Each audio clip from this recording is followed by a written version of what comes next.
লক্ষ্মী পুজোর দিন সকাল থেকে রাত পর্যন্ত কি কি করলাম সেটাই আজকে তোমাদের সাথে শেয়ার করছি। ঘুম থেকে উঠে দেখি মায়ের কিন্তু ফুল তোলা কমপ্লিট, আর এখানে সব ফুলই কিন্তু আমাদের গাছে, শুধু পদ্ম ফুলটাই কিনতে হয়েছে। আর তখনই এসেছিল ফুলওয়ালা, তাই আমি তার কাছ থেকে পদ্ম ফুলটা কিনে নিলাম। তারপরে আমি ফ্রেশ হয়ে চলে এসেছি ঠাকুরের ভোগ রান্নার জন্য। আর প্রথমে কিন্তু আমি নারকেল নাড়ুটা করে নিয়েছি, তারপরে করলাম খইয়ের মোয়া। মোয়াটা বানাতে গিয়ে আমার একটু ঝামেলাই হয়েছিল, কারণ এর আগে আমি কখনো মোয়া বানাইনি, আর পাকটা তো আমি আনতেই পারছিলাম না। তারপরে মুড়ির মোয়াটা করলাম। আর হ্যাঁ, লক্ষ্মী পুজো বলে কথা, সুজি লুচি তো করতে হবে। সুজিটাও আমি করেছিলাম, আর লুচিটা কিন্তু মা করেছিল। সুজি লুচি হওয়ার পরে আমরা কিন্তু এখন করছি তিলের নাড়ু। আর তিলের নাড়ু যেহেতু গরম গরমই পাকাতে হয়, এই কারণে একটু লাস্টে করেছিলাম আমি আর মা দুজন মিলেই। নাড়ুটা কমপ্লিট হওয়ার পরে এখন কিন্তু 5 রকমের ভাজা আমার কমপ্লিট হয়ে গেছে। এখানে কি কি ভাজা আছে সেটা তো তোমরা দেখতেই পাচ্ছ।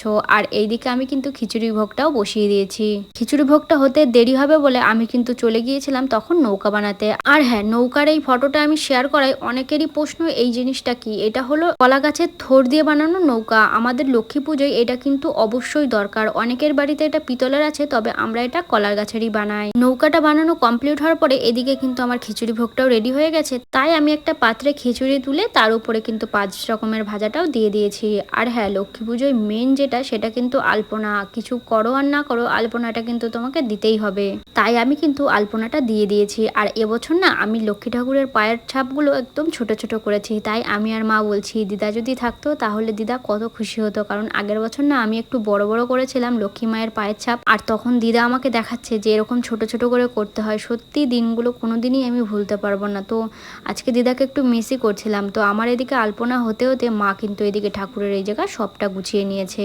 এখন কিন্তু মা নৈবেদ্যটা সাজিয়ে নিচ্ছে। নৈবেদ্যটা আমরা কিন্তু আতপ চাল, কলা, 5 রকমের মিষ্টি, গুড় আর একটু দুধ দিয়ে সাজিয়েছিলাম। সব জিনিস কমপ্লিট হয়ে যাওয়ার পরে আমিও কিন্তু শাড়ি পরে এদিকে রেডি হয়ে গেছি। আর আজকে কিন্তু আমার ক্যামেরাম্যান বাবা, আমি ঘরে আসার পরে দেখো নমস্কার করে আসনে বসেও পড়ছি, কারণ পুজোটা আজকে আমিই করব। আর এখানে দেখেছো মা কতটা সুন্দর করে ঠাকুরের প্রসাদগুলোকে সাজিয়ে দিয়েছে ঠাকুরের সামনে। সত্যি খুব ভালো লাগছিল দেখে। আর হ্যাঁ, তোমরা এবছর লক্ষ্মী পুজোয় কি কি ভোগ রান্না করলে অবশ্যই জানিও। তোমরা কি একটা জিনিস খেয়াল করেছো? আজকে দেখো আমার বাড়ির লক্ষ্মী মাকে কি সুন্দর লাগছে না, কতটা হাসি খুশি। আর ছোটবেলা থেকে আমি এই লক্ষ্মী পুজোর জন্য অপেক্ষা করে থাকতাম, এই যে আলপনা দেব, মায়ের জন্য ভোগ রান্না করব, এইগুলোই না কি যে আনন্দ, যারা করে তারাই একমাত্র জানে। সে যাই হোক, সমস্ত জিনিস গোছানো হয়ে গেছে বলে এখন কিন্তু আমি পুজোয় বসে গেছি। আর তাই আমি এখন পাঁচালিও পরে নিচ্ছি। আর বাড়ির সবাই দেখো আমার সাথেই আছে। পাঁচালি পড়া শেষ করার পরে আজকে কিন্তু একটু আরতি করে মায়ের পুজোটা শেষ করলাম। পুজোটা শেষ হওয়ার পরে খানিকক্ষণ আমরা সবাই বাইরে ছিলাম। কিছুক্ষণ পরে ঘরে এসে এখন কিন্তু আমি নৈবেদ্যটাকে মাখিয়ে নিচ্ছি, কারণ